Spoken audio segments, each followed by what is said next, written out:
চাকরি রক্ষার্থে অনেক সময় আমাদের অন্যায় করতে হয়। এক্ষেত্রে উপরস্থ কর্মকর্তার নির্দেশ পালন করার কারণে আমাদের কি কোনো গুনাহ হবে?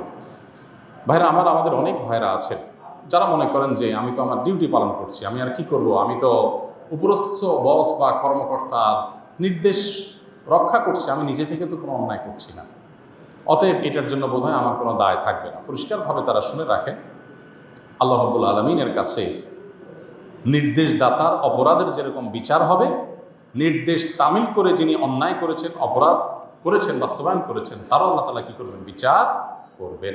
আল্লাহ তাআলা বলেছেন, তাআওয়ানু আলাল বিররি ওয়াত তাকওয়া ওয়ালা তাআওয়ানু আলাল ইসমি ওয়াল উদওয়ান।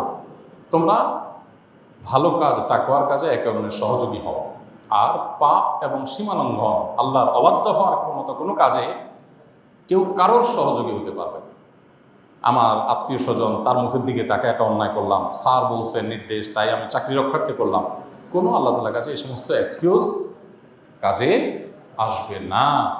এজন্য ভাই, যেই চাকরি করতে গিয়ে আপনাকে অন্যায় করতে হবে সেই চাকরি করবেন না। মানুষের একটা পেট পালার জন্য এত কষ্ট করতে হয় না। এই যে আল্লাহর পশু পাখি আছে, সাধারণ কুকুর শুকুর আছে, গরু ছাগল আছে, হাঁস মোরগ আছে, এরাও এদের পেট দেখবেন পেলে ফেলে এদের পেটের ব্যবস্থা হয়ে যায়। এরা কোনো চাকরি করে না, ব্যবসা করে না, আল্লাহ তাআলা তাদেরকে না খাইয়ে মারে ফেলেন না, আল্লাহ তাআলা রিজিক দাতা। অতএব একজন ইমানদার সামান্য একটু পেট পালার জন্য, সামান্য একটু পয়সার জন্য তিনি কারোর অন্যায় নির্দেশ মানবেন বা পালন করবেন, এটা তার দ্বারা কখনো কল্পনাই করা যায় না। অনেক ভাইরা আছেন প্রবাসে, রেস্টুরেন্টে চাকরি করেন, তাদের মদ, শুকরের গোশত এগুলো তাদের পরিবেশন করতে হয়, প্রস্তুত করতে হয়, রেডি করতে হয়, সার্ভ করতে হয়। তারাও একই প্রশ্ন করেন যে আমাদের জন্য এটা জায়েজ হবে কিনা, আমি তো নিজে মদ পান করি না, আমি তো নিজে হারাম খাই না।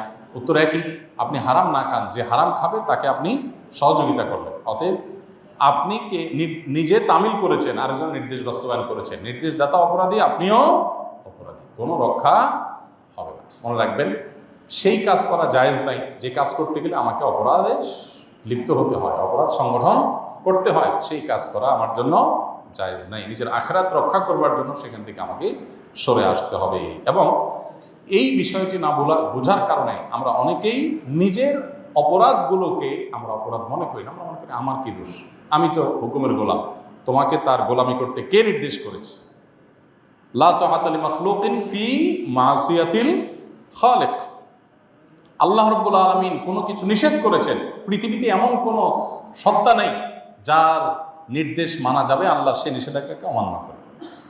এমনকি আপনার নিজের মা বাবাও যদি আপনাকে অর্ডার করে যে বাবা এ অন্যায় করো, তো আল্লাহ তাআলা কোরআনে কারীমে বলেছেন, ফালা তুতি'হুমা ওয়া ইন জাহাদাকা আলা আন তুশরিকা বিল্লাহ।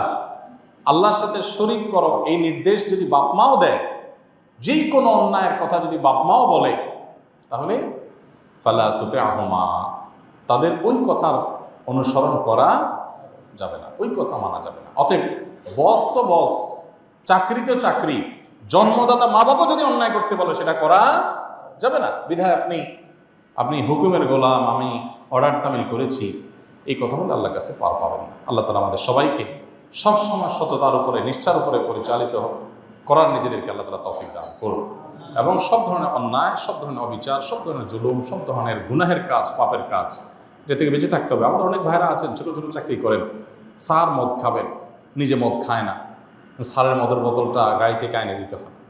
হ্যাঁ, তো এটা জায়েজ নেই, হারাম কাজ। যেই স্যারের নিয়মিত এই কাজ করা লাগে,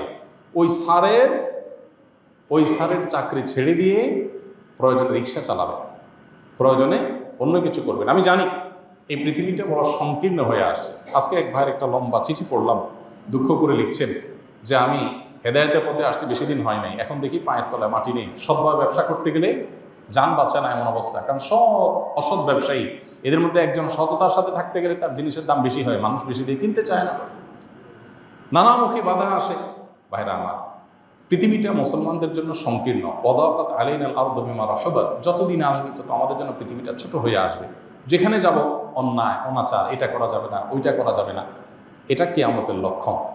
এই সময়গুলোতে কোনো রকম যান বাঁচিয়ে জীবনটা পার করে দিতে হবে। তারপর সততার সাথে কোনো প্রকার কম্প্রোমাইজ করা যাবে না। তো যেই স্যারের চাকরি করতে গিয়ে আমার নিয়মিত অন্যায় করতে হয়, একটা হলো যে কখনো কোনো কারণে হয়ে গেছে, ফেসে গেছি, ভিন্ন কথা, কিন্তু আমাকে এই কাজটাই করতে হয়, অন্যায় করতে হয়, তাহলে সেই কাজ আমার জন্য করা জায়েজ নাই। ইমানদার না খায়ে থাকবে, তারপর অন্যায় করবে না। আল্লাহ আমাদের সেরকম ইমানদার হওয়ার তৌফিক দান করুন। আসুন্নাহ ফাউন্ডেশন, উম্মার স্বার্থে সুন্নাহর সাথে।